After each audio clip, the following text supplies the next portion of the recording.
Hello বন্ধুরা, তোমরা তো সবাই জানো 25 ডিসেম্বরের ইভিনিংয়ে আমরা চলে গিয়েছিলাম নিউ দীঘাতে এক্সপ্লোর করতে। তো আমাদের প্ল্যানটা ছিল নিউ দীঘায় যাবো, কুচকাচ একটু খাবো, খেয়ে দিয়ে বাড়ি চলে আসবো। তো সেই মতোই বেরিয়ে পড়েছিলাম নিউ দীঘার উদ্দেশ্যে। তো মাঝখানে রাস্তার মধ্যে বাজ সাজে ওই চাম্পারান মাটনের গন্ধটা, তো তাই মাঝখানে চলে যাই সেখানে। কিন্তু তার আগে পৌঁছে গিয়েছিলাম কিন্তু নিউ দীঘা সি বিচে। ওল্ড দীঘাও কিন্তু খুব সুন্দর করে সেদিন সাজিয়েছিল এবং অ্যাজ ইউজুয়াল জমজমাটও ছিল।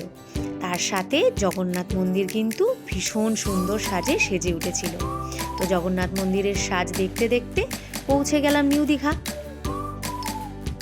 পৌঁছেই আগে আমরা যে কাজটা করি সেটা হচ্ছে বাইকটাকে ডেস্ক লক করে নিই। তো তারপরে বেরিয়ে পড়ি কুচকাচ খেতে। কি খাবো দেখতে দেখতে চলে আসি সমুদ্র পাড়ে। তো কুচকাচ ঘুরতে ঘুরতে চলে এলাম নিউ দীঘা। প্রচণ্ড ভিড়, ঠিক আছে। অবশ্যই আজকের দিনটা ছুটি নিলে যাদের যাদের ছুটি নেওয়ার, টানা 4 দিনের ছুটি, তো সেখানে দীঘাতে তো ভিড় হবে। তো এখানে এসে প্রচণ্ড ভিড়, আর ঠান্ডাও বেশ ভালোই আছে। তবে এখন তো আর নামতে দিচ্ছে না, সমুদ্রের এইদিকে সব এখানে পুলিশ কাকুরা সব দাঁড়িয়ে আছে। এমনি একটু মার্কেট ঘুরি, চলো।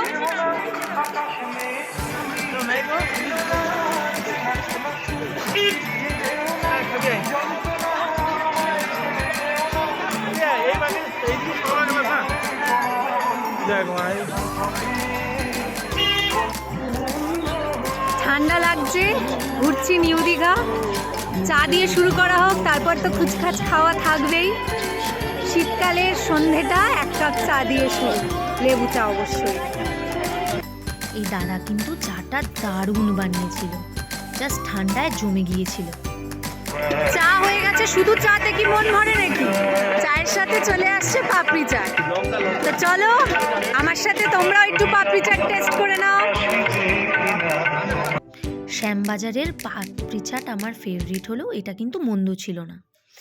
আর দীঘায় আসবো, মাছ ভাজা খাবো না তা কি কখনো হয়? আমার কর্তামশাই বলেন যারা এসে এই মাছগুলো দেখে ফিরে যায় তাদের নাকি বাঁচার অধিকার নেই।